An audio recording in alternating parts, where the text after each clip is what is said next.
Welcome to the Stories in EDU podcast, the show where we talk with real educators and hear their powerful impact. Their stories will grab you, inspire you, and show you the reach of the work we do. And now, the Bretzman Group presents your hosts, Josh Gauthier and Mandy Taylor. Welcome back to Stories in EDU, podcast where you get to hear great stories from educators all across the United States and the world. Thank you for coming back and listening to us once again. It's been an honor to bring stories to you for over half a year so far. Mandy, at least where we are in our schedule as of recording, the story of this year is really wrapping up. I mean, we're counting down the days. We have like a couple left here. Is there anything super fun that like any of your grades do at the end of a year? Every grade does something completely different, but it's so much fun. We are still in school until our last day with kids is Thursday, and then the teachers go on Friday, and then I will stay a week after that. And so, yeah, we've got research projects, we've got living history museums. Everybody's trying to just do everything they can to keep the kids engaged and motivated, and you know, it's rough. It is, 103 here during recess. We're having to get very creative, but yeah, it's a lot of fun. I went up yesterday, one of the fourth grade teachers texted me and said, "Get up here, we're doing our presentations." And they had taken all their Chromebooks and stuff out in the hall, and the kids, the fourth graders, had put together research. They had done Nearpod presentations, and so the other grade levels were coming and were getting to go through their research and stuff. But I'm like, we've gotten here really quick where it's not the teachers now are just using Nearpod for their own presentation, but the kids are designing presentations that are interactive for their audience. It's not just a one-way tool anymore. It's, been really exciting to kind of see that take off. But yeah, everyone's a little tired. Amazing. Yeah, I mean, it's really a little sleepy. Sprint to the finish. Yeah. And I don't know, running analogies get kind of weird. There's a good blog post about that recently. But whatever you want to call it, we're trying to fight to the end, and great to hear good stuff happening in your neck of the woods for that. Mm-hmm. And we're going to have some good stuff happening here tonight because we have a great guest on the show. It's Mr. Darren Massa coming to us from California. Darren, how are you? I'm great. Thanks for having me. I really appreciate the opportunity to come and talk on your awesome show. I love it. Yeah. Well, who doesn't like to share stories about education? We do it all the time. And like we talk about, this is our chance to have an oral history of the profession, and it's fun to do. So why don't you tell the listeners a little bit about who you are and what you do? Sure. Again, my name is Darren Massa. I live up in Northern California. Real Northern California, because it's a big state. So I live about an hour and a half north of Sacramento, in a town called Chico. It's a university town, really nice town.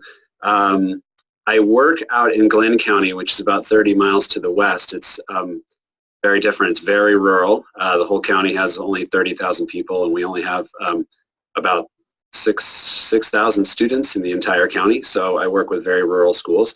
I am the science coordinator for the county, so I support schools and teachers with their implementation of the next generation science standards. Before that, I was a teacher for 18 years, middle school science teacher for 18 wonderful years, and I taught all over California. I taught in rural around here, up in the mountains. I taught down in Los Angeles area and Santa Monica, and also in Santa Barbara after college. So I've been all over the state, but I grew up around here in one of the rural towns that is in the county that I work in now. So it's kind of fun that I get to go serve my own high school and elementary school again. Oh, so that is super cool. Like coming full circle like that. I took some sort of circle, yep. Yeah, but you managed to stay in the state, which is incredible, really. But I guess California is big, lots of opportunities, and yeah, you could fit many states here. So it feels like I've gone all over the world, but yeah, stayed in this one state. Yeah, I haven't left I'm- Wisconsin either, so.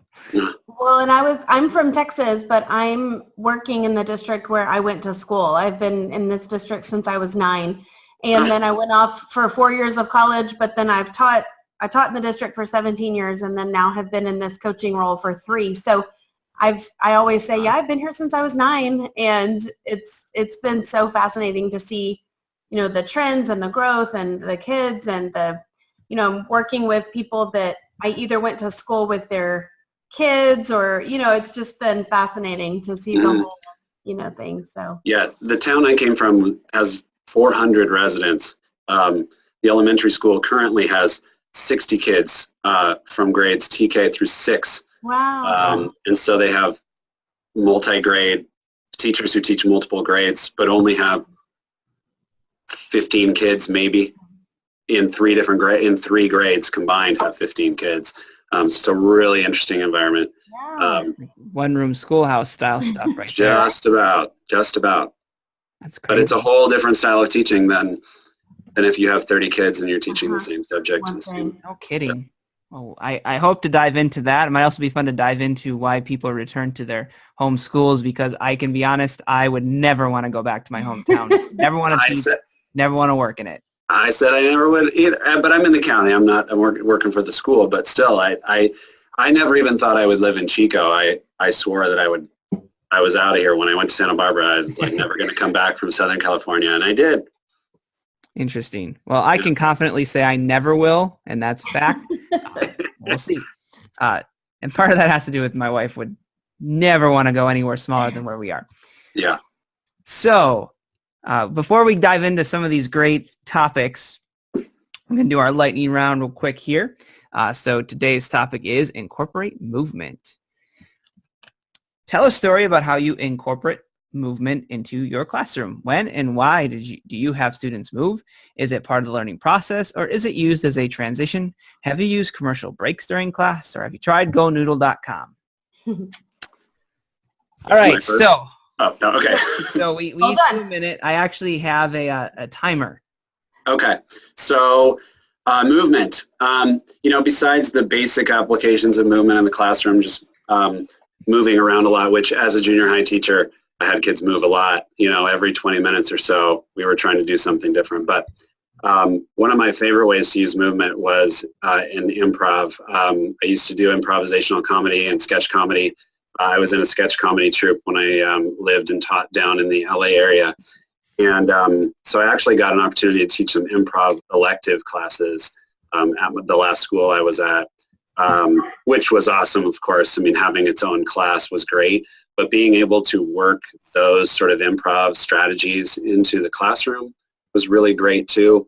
Sometimes just in the case of like brain breaks, but sometimes it would be just an idea creation. It would be amazing how you could see kids come up with really cool ideas through doing some just normal improvisational games.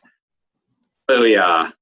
Boom. Nice. I like it. Spot on. No extra It's almost like I talk for a living.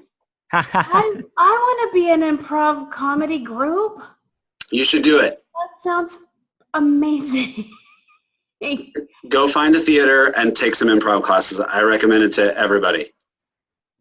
Wow. I mean, really, that's what. Fascinated. I'm taking notes. Yeah, do it.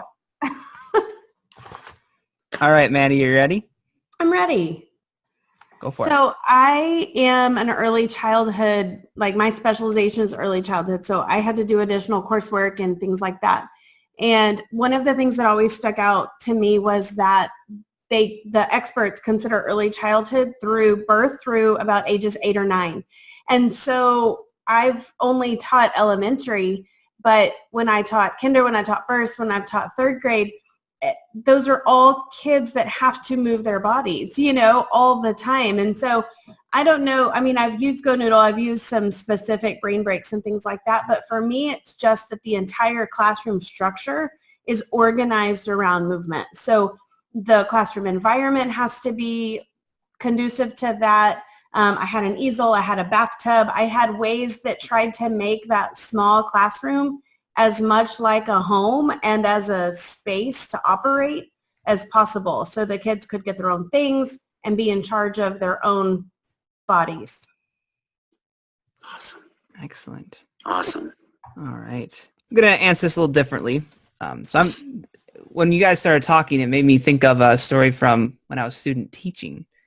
I don't know if this is good or bad, but there was a day where my cooperating teacher was out, so we had a sub. And there was a student who was a little bit tougher of a student who had some, this is high school, and had some issues with the sub. And so I actually just took him, and because we had the sub there, for a walk out in the hallway just to talk things out and to take a walk and to spin around the block and just get out of the environment that was getting pretty tense. And at least for that day, it really helped to calm things down, and we got back to it and avoided what may have been a much worse situation. Obviously, you can't always do that with kids when you're by yourself, but I don't know, I'd forgotten about that, and I thought that was really cool. I didn't know if it was the right thing to do. I'd only been student teaching for like a month, but it felt right, and I think it helped that day, and it was nice to be able to do it. Nice. Pretty much anything that diffuses a situation is probably the right thing to do when there's a sub there. True that. By the way, probably don't mention this enough, but most of our guests, you probably haven't seen the card game, have you? I don't believe so. Okay, so this is the personalized PD Game of Stories card game. It has 52 prompts of just things to get discussion going, much like this one. That I think it's $15 for one or $20 for two. Mm-hmm. So you can just Google it. It's on Amazon. Might be fun to bring into a staff development to encourage some conversation. Love it. But yeah, it's super cool and works really well for this. And helps get us started and warmed up, and now we're ready to talk. So a couple things really stuck out to me as you were speaking. One was the fact that much like myself, you found your home base in the middle school and had a good long Twitter DM conversation today about middle school stuff and even into last night. Mm-hmm. So 18 years is a long time in a middle school. And I'm going to ask a really big loaded question. Load it up. There's got to be like one kid who really sticks out to you in 18 years. Or a couple, possibly. That's not a question. That one year that you remember fondly or, not so fondly. Yeah. Oh man, there's so many. And I did middle school the whole time. And I kind of feel like middle school teachers become middle school teachers because we're partly middle schoolers. Yeah. Somewhere in our brains. I think there's such an art to teaching middle school kids. But I guess I would kind of sandwich it with my I think back to my first year, and then I think back to my last year. Mm-hmm.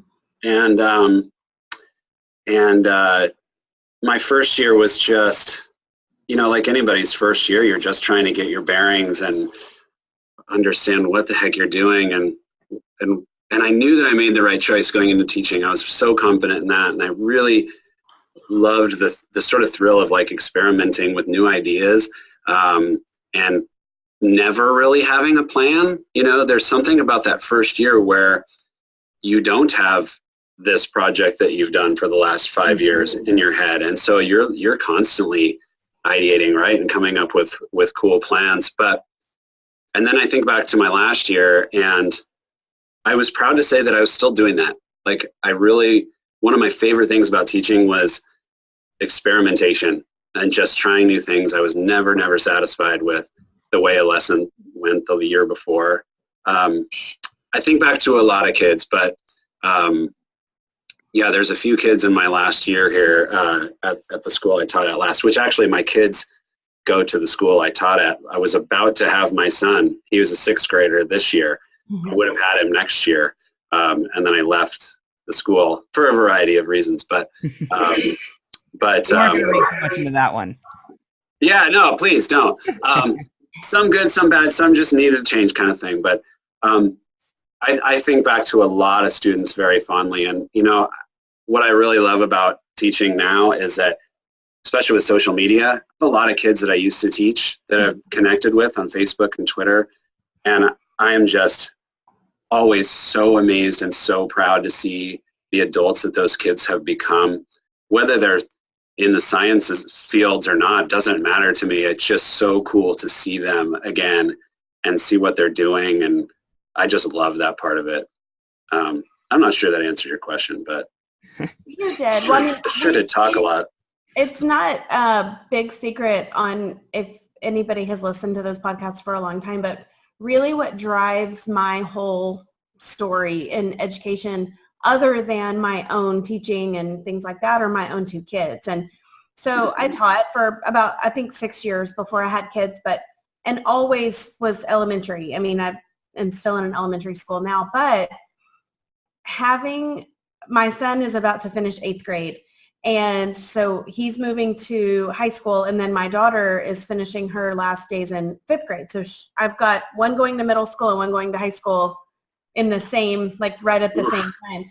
And so for me personally, I'm in this big, like, if it's feeling all very complete, kind of like these new chapters are starting, and I don't have a little one anymore. And now that I've navigated middle school with him, thinking of her going into that, like what I learned as a middle school parent from this perspective and different things, it's been so fascinating. But like you were talking about, that idea of just constant experimentation, I feel like I do that as a parent. And it's so interesting with partnering because I feel like I'm a partner in my kids' education, but it's so different from elementary to middle school.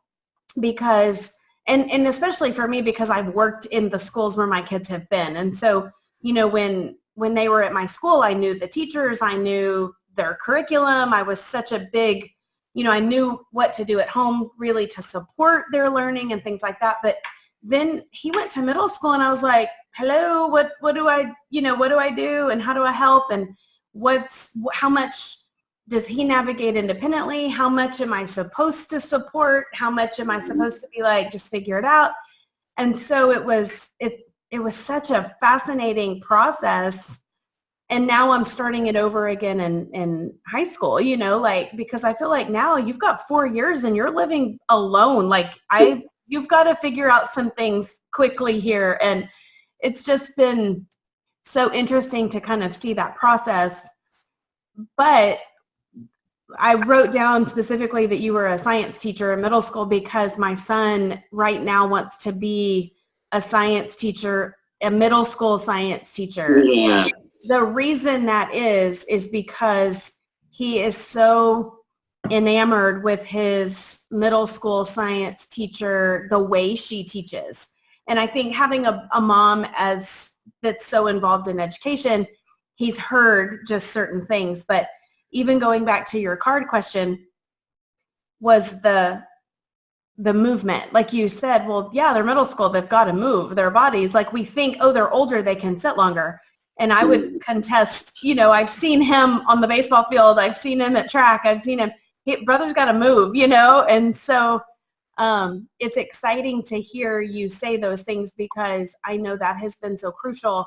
He's like, Mom, we get to do this and we get to move to these different parts and we get to do like stations and then we get to, he has all these, and it's such a notable difference in that particular class, the way that he talks about it. And so I think those make such an impact. But I'm fascinated with the middle school perspective. It's so crucial, those 3 years of their life that have so far been the hardest for me to parent through. And also the hardest 3 for me to live through personally. Yeah. Hey everybody, my name is Jared Borman, and I am here to announce the worldwide book study for my book, Professionally Driven, Empower Every Educator to Redefine PD.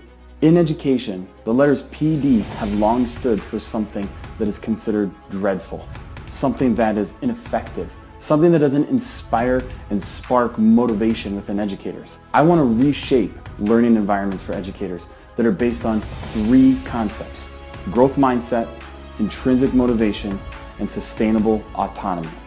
Without those 3 pieces, we can't truly, really empower educators to do what we want them to be able to do with kids, and that is inspire learning with their students. So that is why I'm encouraging anyone in education to participate in the worldwide book study for Professionally Driven. Participate in any one of the 3 channels, Twitter, Voxer, or Flipgrid. I don't want educators leaving the profession. I truly believe that every single educator gets into this profession with their desire and their passion to learn and have an impact on students' lives already fully lit. However, over the course of time, these fires become extinguished. And I hate seeing that. So please, if you're interested in understanding how can we, as a collective community, be able to reshape what we want those adult learning environments to be in order to truly re-empower every educator, then join me on my book study.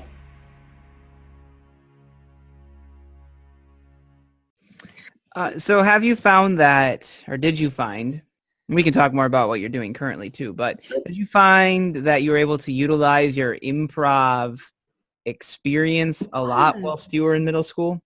Yeah. I mean, like you said, middle school is sort of that.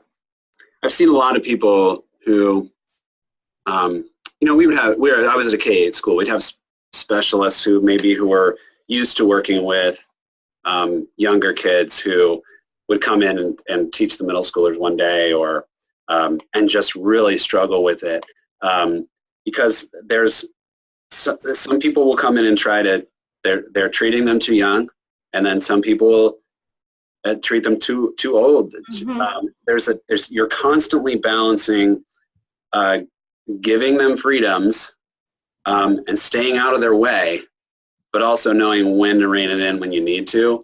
And some people would come into my classroom and observe it and go, "Well, this is just like chaos sometimes." And sometimes it was chaos, but sometimes it was just because it's like, look, I got to stay out of their way and let them work their way through this one.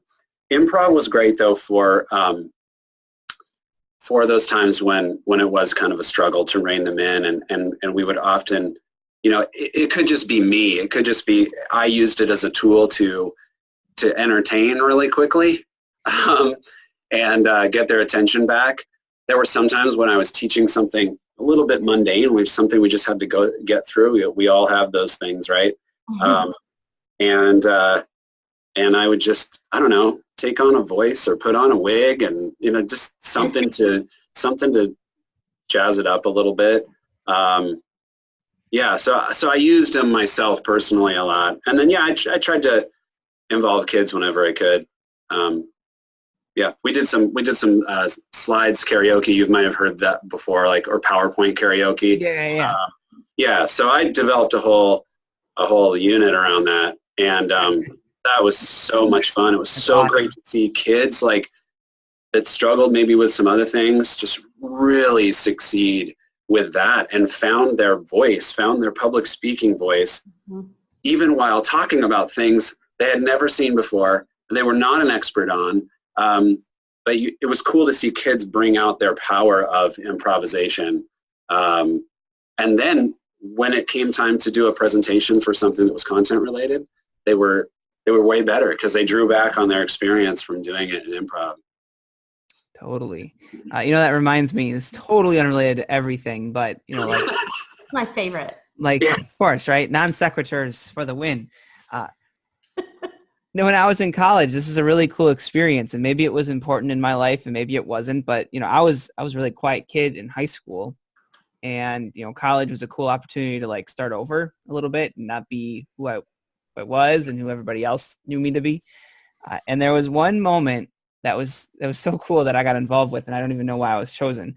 But we had a freshman level communications class. And so we had our large group, 300 kids in a lecture hall meeting once a week. And then we had our breakouts 2 times a week, I think, where we'd actually write our speeches in the small groups. I actually had to buy a VHS tape to have my speeches taped. This was 2006.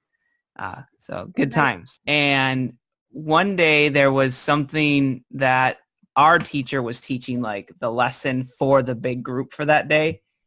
And I cannot remember for the life of me what the lesson was, but she needed me. She was telling the story about how she always, loses her keys and she can't find them. And she needed somebody to stand up while sitting in all this group of 300 kids and yell at her. And nobody else knew it was coming. And so like, I remember I had to stand up and say like, well, why don't you just actually remember where you leave these things? Like I had to stand up and shout it, like with absolutely no idea that like nobody knew that I was supposed to do that. And so it was a little bit intimidating, but I did it, and it was kind of funny. I don't even know what happened after that. I think it just like, I don't know if people really reacted or awake or whatever, but I don't know. It's fun. But I think, yeah, those opportunities to really get kids to break out a bit of the mold or give them something new to try that's different than the same old. And I think, yeah, definitely that improv idea around the karaoke and whatnot. We tried that at the beginning of this year too, and it's a fun concept. It is. Fun. And it's hard because middle school kids are so peer focused. I think that I find when I'm observing kind of that, and even our fifth graders to some extent, kind of when I'm watching the way they're kind of balancing wanting to participate, wanting to, show things that they know and things like that. But it's a balance between, because if my son's even said something like, well, I won 3 Kahoots in a row and now everyone's making fun of me and stuff like that. So he said, so now I'm just losing on purpose. And so, like we've had conversations about things like that. And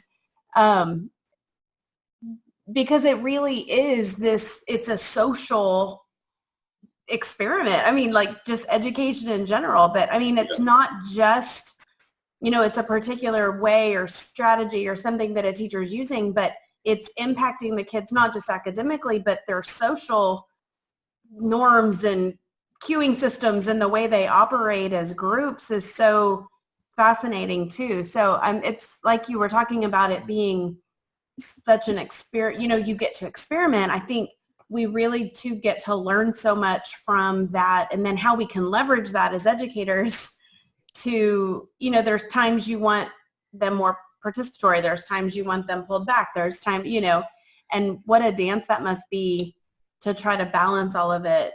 And then your kids are constantly, every hour you've got new groups of kids. So that would be such a different thing than an elementary classroom where I get to study my 22 kids and get to know them so intensely, Yeah. It's, you have to create that culture in the classroom, right? You have to create a safe space, but we talk about that a lot, but not enough is talked about. Your entire middle school team, whatever that looks like, has to also create and talk about building a safe space for kids to express themselves. And if you do that as a team, no matter what room they go into, they feel like I can share in front of my peers, I can share in front of my teachers. It's important that the whole team, I think middle school teaching teams, the team aspect is really, really crucial. These kids need it from every angle, need support. Absolutely. Are you talking about the same team of teachers that are working with similar kids? Yeah, I guess that's what I guess most environments I've taught in. Yeah, I was the science teacher. There's a math and English. Right. However that's broken down, but whoever shares that group of students that goes from one teacher to the next, assuming that's the way they go around, I think that team has to work really well together and cultivate that kind of environment. Definitely. I'm glad we have that at at my current middle school and intermediate school, that our teachers do that by and large. I think, kind of touching back on that improv thing, just because I find that fascinating. And I think there's, not only is it like just a direct connection to teaching, like there's so many times where you have to think on your feet and you have to find a way to rework something, even if it's not like direct instruction heavy, like there's still a lot of things that happen. But I also think of, the other part about improv, which is it's almost always funny. Like there's that comedy aspect to it, and how important it is that when we talk about, middle schoolers struggling to put themselves out there, by making ourselves like being okay to laugh at ourselves, I think is a great lesson to show them. And I don't think there's ever enough opportunities to kind of look stupid in front of your kids, because that really lets the guard down, and they don't have to worry about you being this infallible creature. And then it also, I think, lessens the burden on you, because then it's a lot easier when you make a mistake. Like, well, you already knew I was flawed, right? Like, Yeah. you get it now. Improv is the perfect vehicle for that. And you have to, in my improv classes, I would show them bad improv, because I've been to improv shows where a brilliant improv group is fantastic one night and then terrible the next. And that's just the nature of improv. A lot of times you're taking suggestions from the audience. Things just aren't working that night. I've seen plenty of bad improv, and it's a great analogy for the classroom too, where it's like, look, I'm going to have bad days. You're going to have bad days. We all have that mutual understanding. It doesn't define us. We come back and we make the next one the best we can. You know, improv is a great metaphor for life. Yeah. Love it. So cool. I think that's great. And I think that's our charge. If you're listening, maybe you do improv, or maybe you're thinking about it, just jump on the train. Now I'm feeling motivated to start an improv after school group like I've wanted to. I don't feel like I'm qualified to teach it, but I can just make it up. Improv. Shoot me a message. I'll send you resources. I think I'm going to definitely do that, because I have been thinking about it. And we'll keep in touch. And if you're listening and you want to know more about improv or science and NGSS, which is the big, that's the next Common Core, right? We got NGSS coming, and Darren would be your guy. So I can plug one website. And it's not even anything. It's, nobody's making money off of this as far as I know, but improvencyclopedia.org. If you're just looking for, there's some language in some of the games on there. So you have to pay attention, but improvencyclopedia.org. I believe it's .org. You can look it up.